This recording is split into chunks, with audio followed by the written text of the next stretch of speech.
ধারা শেষ হওয়ার পরে বেলায়েতের ধারা যখন শুরু হয়, নবীদের নবী হিসেবে স্বীকৃতি পেলেও সকল ওলি আল্লাহ হিসেবে স্বীকৃতি পান নাই। সকল ওলি আল্লাহদের যাত্রাটাও সহজ ছিল না।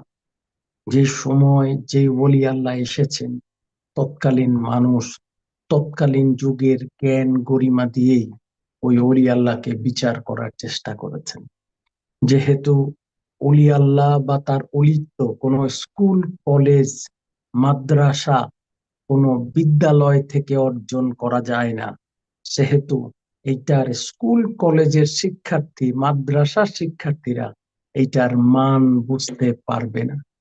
ডাক্তার ছাড়া যেমন ভালো ডাক্তার খারাপ ডাক্তার বোঝা যায় না, প্রেসক্রিপশনে কি লিখলো বোঝা যায় না, শিক্ষক ছাড়া যেমন আরেক শিক্ষকের ভুল ধরা যায় না, ঠিক তেমনি ভাবে ওলি আল্লাহ ছাড়া অন্য ওলি আল্লাহ ঠিক না বেঠিক, সঠিক না বেঠিক, কতটুকু সঠিক কতটুকু বেঠিক তা নির্ণয় করা যায় না।